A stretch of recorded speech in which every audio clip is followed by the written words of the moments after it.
sifatnya sadis. Dan ini membenarkan, bahkan mungkin lebih banyak orang yang tidak pernah sidang gitu yang hadir hari ini. Dan percuma kita membuka fakta-fakta sidang, menggali keterangan saksi, menguji alat bukti di persidangan, kalau kemudian desainnya adalah kembali seperti desain awal, bahwa ini harus dihukum seberat-beratnya, bagaimana ada target-target tertentu di dalam itu berjalan. Jadi melihat pertimbangan yang disampaikan oleh JPU tadi, dia mengakui ada testimonium de auditu, tetapi meminta kepada majelis hakim agar itu tetap dipakai gitu. Bayangkan, mengakui ada testimonium de auditu. Kemudian dia menyebutkan bahwa ada dua keterangan yang dihadirkan oleh yang bersangkutan, namanya disebutkan juga sebagai pemberat, tetapi keterangannya tidak diakui. Padahal mereka ini yang memberikan keterangan saksi berderet dengan korban, di mana tempatnya dan sebagainya. Dan saya kira ini kalau boleh mungkin tuntutannya lebih pada itu, mungkin lebih pada itu juga. Ini kan sama sekali tidak ada pertimbangan lain. Yang bingung kan tidak ada semua, pokoknya gaspol itu 16. Jadi penasihat hukum ada bedisen. Ya memang dari awal kan sudah kita lihat cara penggarapan kasusnya kan sudah begitu. Jadi bahwa ini dilengkapkan seperti ini, ya saya nggak tahu apakah di ruangan sidang ini masih ada pengadilan atau penghakiman nanti di ujungnya nanti. Karena kalau namanya pengadilan, adil itu adalah menguji alat bukti, saling berkesesuaian atau tidak. Bayangkan, disebutkan ada peristiwa yang kedua yang sehingga menyebabkan kejadian berulang. Jadi kena pasal 65 ini kan kejadian berulang, sehingga ditambahkan sepertiga. Itu peristiwanya disebutkan dia datang ke sana begitu saja, tidak diakui keterangan saksi yang dicatut namanya. Langsung saja bahwa terdakwa tiba-tiba langsung ke lokasi itu lewat dini hari. Padahal keterangan saksi di persidangan dan disebutkan di dalam dakwaan nama-namanya jelas mengatakan peristiwa itu tidak ada.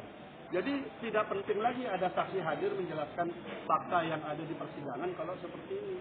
Makanya dari awal saya katakan, kalau memang ini mau didesain sebenarnya cukup dakwaan langsung tuntutan, nggak usah lagi ada menggali keterangan saksi. Udah apa kita menggali keterangan saksi kalau kemudian keterangan saksi di atas sumpah tidak dipakai.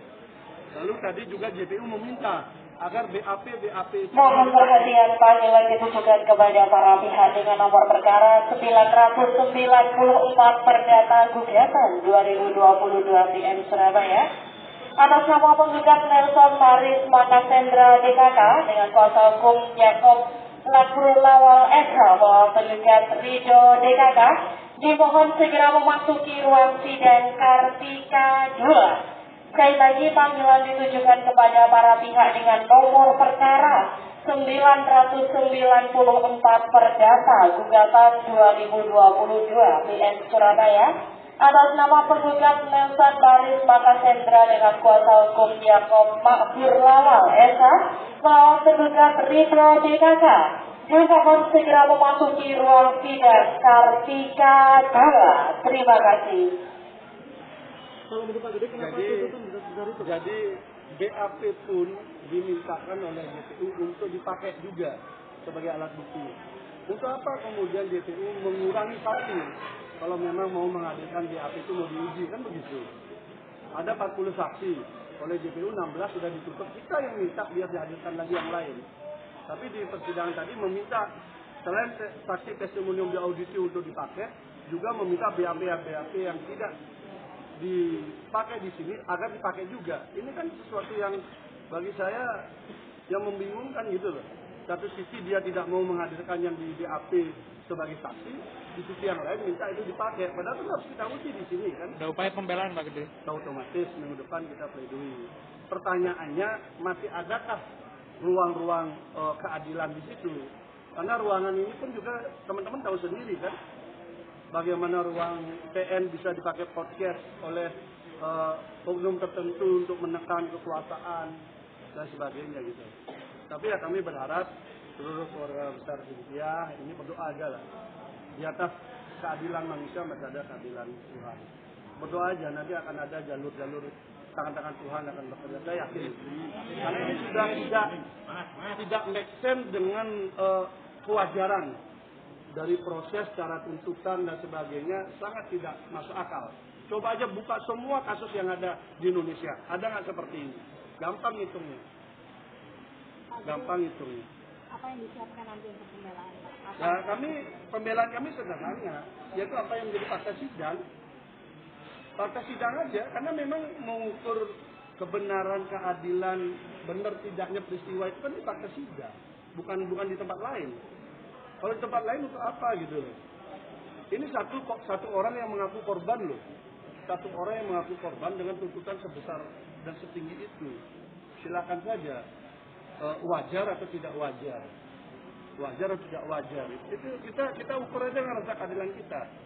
Di mana ini mungkin satu-satunya kasus pemerkosaan di mana korbannya buka baju sendiri, berada di atas dan sebagainya, dan ngecek mesra terdakwa.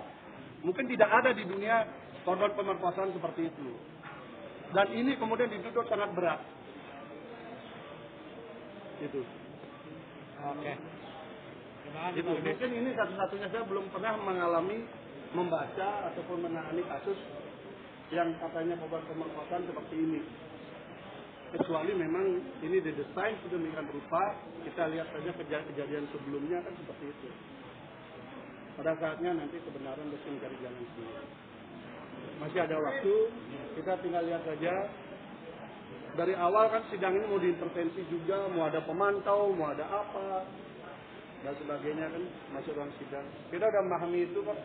Makanya kita berusaha totalitas di dalam sidang. Totalitas kami ada di dalam sidang, dokumen-dokumennya juga ada.